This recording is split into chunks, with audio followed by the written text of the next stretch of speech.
Et vous créez des postes. Postes de directeur des rédactions, qui n'existent pas dans l'actuel APS. Poste de directeur de l'information.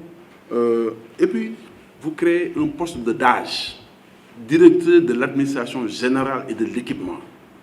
Ça, c'est le summum de la bêtise. Tout est parti de là.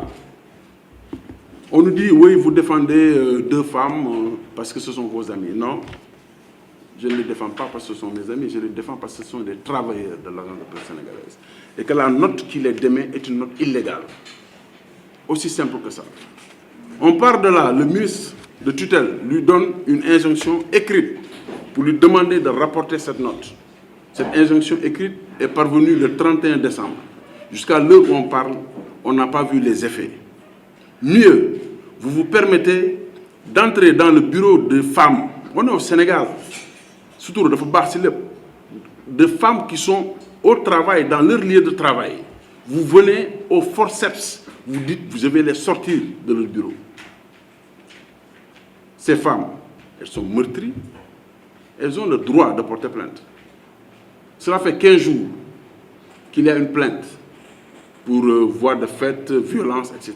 15 jours que la gendarmerie nationale de ce pays a servi une convocation aux concernés. 15 jours que ces messieurs ne veuillent pas aller répondre à la gendarmerie nationale. Il y a un problème. On a l'impression qu'il y a quelqu'un qui est protégé, quoi. On se pose des questions. Et pendant ce temps, puisque vous êtes acculé par l'opinion, vous créez un contre-feu. Premier contre-feu, un dimanche, jour non ouvrable, 21h30. Vous annoncez que le secrétaire général du SYNPICS est suspendu et que les deux dames sont licenciées. L'objectif, il est clair. C'est de détourner l'attention et de dire, bon, parce que quand on parle du secrétaire général du SYNPICS, tout le monde s'y intéresse, c'est normal. Et donc, on quitte la base du problème, on va vers la périphérie. Cela ne vous a pas suffi.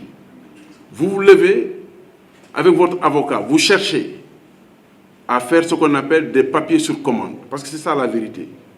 Ils ont cherché dans 4 organes de la presse écrite à faire en sorte que les journalistes écrivent sur une affaire de détournement. Mais les journalistes leur ont dit, mais où sont les preuves? Il faut présenter des preuves de ce que vous dites. Si tant est que c'est vrai, il n'y a pas de secrétaire général qui tienne. Si vous nous donnez des preuves, on les sort.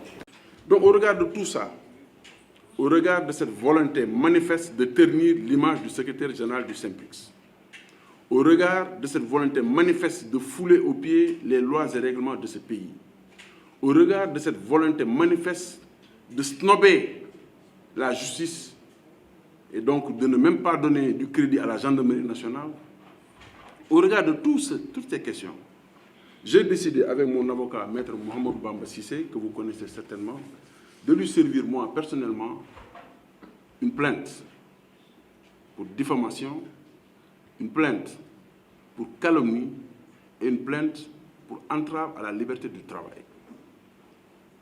Je vous rappelle que maître Ciré Clédor Ly, qui est aussi l'avocat des 2 femmes en question, Mme Fatou Ndiaye et Fatou Diop, a introduit aussi une plainte pour diffamation contre M. Fall, directeur de l'agence de presse sénégalaise. Donc, on est en face de 3 plaintes.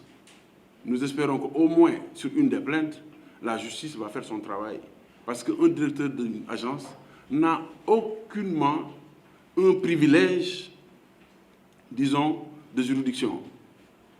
Il ne peut pas être directeur d'une... Parce que je suis directeur d'une agence, je ne réponds pas à la gendarmerie. Est-ce que vous avez déjà entendu ça dans ce pays?